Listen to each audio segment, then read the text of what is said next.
मुख्यमंत्री योगी आदित्यनाथ ने कहा कि इनोवेशन ने नए स्टार्टअप खड़े किए और पिछड़े राज्यों की गिनती नहीं होती। पिछले 11 साल में भारत बदला है और आज तेजी से बढ़ रहा है। कानपुर आईआईटी ने देश को पहला कंप्यूटर दिया और कई योगदान दिए। हर व्यक्ति में योग्यता है जिसे पहचानने की जरूरत है। कांग्रेस प्रदेश अध्यक्ष अजय राय ने कहा कि बीजेपी को आज पीडीए का विरोध झेलना पड़ रहा है। उन्होंने कहा कि बीजेपी ने अपने कुनबे को जोड़कर अपनों के लिए कुछ नहीं किया, जबकि कांग्रेस सबको साथ लेकर चलती है।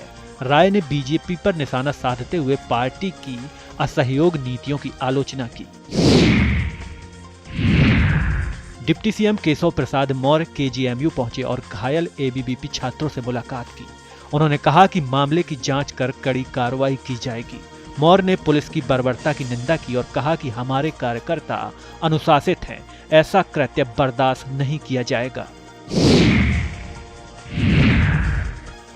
केंद्रीय विदेश राज्य मंत्री कीर्तिवर्धन सिंह से जुड़े मामले में एमपी एमएलए कोर्ट ने बड़ा आदेश दिया। कोर्ट ने कहा कि मुकदमे की एफआईआर की कॉपी दे या कीर्तिवर्धन हाजिर हों। मामले की अगली सुनवाई 8 सितंबर को होगी। 11 अगस्त को कोर्ट ने आदेश दिया था कि जमीन लिखाने और धमकी के मामले में एफआईआर दर्ज की जाए।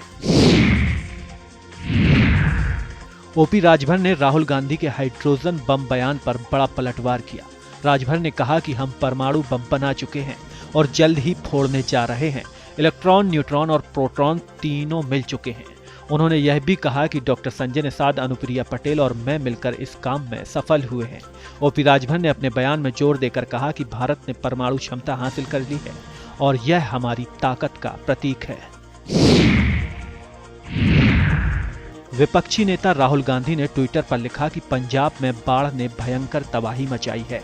उन्होंने कहा कि जम्मू कश्मीर, हिमाचल और उत्तराखंड में भी स्थिति चिंताजनक है। राहुल ने केंद्र सरकार की सक्रिय मदद की मांग की और किसानों के लिए विशेष राहत पैकेज की घोषणा करने की अपील की। अफजाल अंसारी की बेटी के चुनाव लड़ने की चर्चा पर ओपी राजभर ने कहा कि अपनी विधानसभा से चुनाव लड़ाना उचित रहेगा। उन्होंने कहा कि बीजेपी से गठबंधन होने के कारण वे आंख मूंद कर जीतेंगे।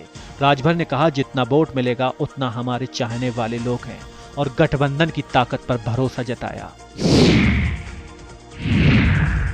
खाद कालाबाजारी के खिलाफ सपा का बड़ा प्रदर्शन लखनऊ कलेक्ट्रेट पर हुआ। प्रदर्शन की अगुवाई सांसद आर.के. चौधरी ने की। उन्होंने कहा कि देश में नौजवान किसान परेशान हैं। आर.के. चौधरी ने भरोसा दिलाया कि 2027 में सरकार बदलेगी और अखिलेश यादव मुख्यमंत्री बनेंगे।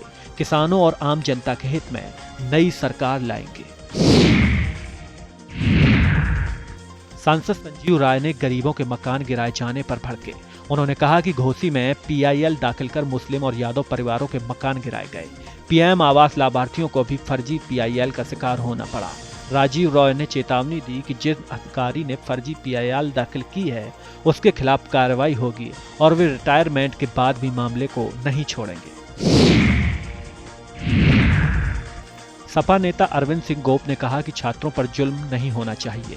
उन्होंने रामस्वरूप यूनिवर्सिटी में छात्रों पर लाठीचार्ज को दुर्भाग्यपूर्ण बताया।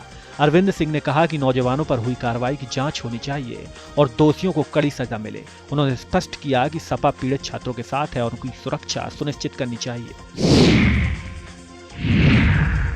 विदेश मंत्री डॉक्टर एस जयशंकर ने कहा कि भारत की आतंकवाद के खिलाफ लड़ाई में जर्मनी ने समझ दिखाई है। जर्मन विदेश मंत्री ने हमारे सुरक्षा अधिकारों का समर्थन किया। ऑपरेशन सिंदूर और वायु अभ्यास में सहयोग बढ़ा। जयशंकर ने कहा कि इस सुरक्षा और सुरक्षा सहयोग को जारी रखने और विस्तारित करने पर सहमति बनी है। आरजेडी नेता तेजस्वी यादव ने प्रधानमंत्री नरेंद्र मोदी के बयान पर कहा कि किसी की मां को अपशब्द नहीं बोलना चाहिए और यह हमारे संस्कार में नहीं है। लेकिन उन्होंने आरोप लगाया कि भाजपा नेताओं ने सदन में महिलाओं का अपमान किया। सोनिया गांधी और नीतीश कुमार पर गालियां दी। तेजस्वी ने कहा कि पीएम विदेश में थे, वहां ठहाके लगा रहे थे, लेकिन भारत लौटकर रोने लगे। उत्तर प्रदेश मंत्री अनिल राजभर ने कहा कि राहुल गांधी और कांग्रेस के संस्कारों का असर उनके व्यवहार में दिख रहा है। उनके कार्यकर्ता मां को गाली दे रहे हैं। उन्होंने कहा कि कांग्रेस की तरफ से खेद जताने वाला बयान नहीं आया। चुनाव आयोग पर उन्होंने कहा कि मतदान करने वाला भारतीय होना चाहिए, कोई बांग्लादेशी, विदेशी या रोहिंग्या मतदाता नहीं होना चाहिए। हिंदुस्तानी आवाम मोर्चा के नेता और केंद्रीय मंत्री जीतन राम मांझी ने कहा कि आम लोगों की मांग है कि उनकी पार्टी को मान्यता मिले। उन्होंने कहा कि अगर एनडीए में उन्हें के लिए सहानुभूति है तो बिहार विधानसभा चुनाव में उनकी पार्टी को कम से कम 20 सीटें दी जाएं। विधायक केतकी सिंह ने कहा कि समाजवादी पार्टी की यह शर्मनाक हरकत है। पूरा जनपद जानता है कि वह बलिया में है, फिर भी सपा कार्यकर्ता लखनऊ तक पहुंच गए। केतकी सिंह ने आरोप लगाया कि ये कार्यकर्ता उनकी बेटी को डराना चाहते थे, जिसके कारण उनकी बेटी अब स्कूल नहीं जाना चाहती। दिल्ली में चल रही जीएसटी काउंसिल बैठक के दौरान असम के मुख्यमंत्री हेमंत बिस्वा शर्मा ने कहा, हम प्रधानमंत्री के इस कदम का समर्थन कर रहे हैं। असम का दृष्टिकोण है कि जीएसटी दर को 5% और 18% तक घटाया जाए। हम भारत सरकार के इस निर्णय को पूरी तरह समर्थन करेंगे। महागठबंधन के एक कार्यक्रम में प्रधानमंत्री मोदी की दिवंगत मां के खिलाफ अपमानजनक टिप्पणी पर केंद्रीय राज्य मंत्री रामदास अठावले ने कहा, यह केवल पीएम की मां का अपमान नहीं है, बल्कि बिहार और पूरे देश की हर मां का अपमान है।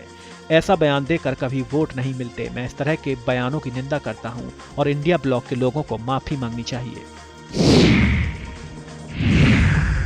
यात्रियों की सुरक्षा को बढ़ाने के लिए नॉर्थ सेंट्रल रेलवे अब सभी कोचों में AI बेस्ड सीसीटीवी लगाने की तैयारी कर रहा है। पहले यह सुविधा केवल वंदे भारत और शताब्दी जैसी प्रीमियम ट्रेनों में थी।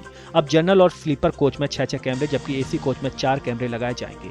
AI तकनीक से कंट्रोल रूम से निगरानी संभव होगी, जिससे यात्रियों की सुरक्षा मजबूत होगी। मुख्यमंत्री योगी आदित्यनाथ ने बड़ी घोषणा की कि यूपी डीप टेक 2025 की दिशा आगे बढ़ेगा।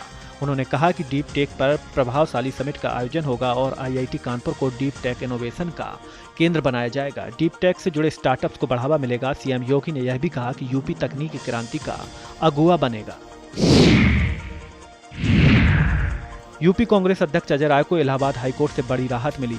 हाईकोर्ट ने ट्रायल कोर्ट में चल रहे संपूर्ण कार्यवाही को रद्द कर दिया। जस्टिस समीर जैन की सिंगल बेंच ने इस संबंध में आदेश जारी किया।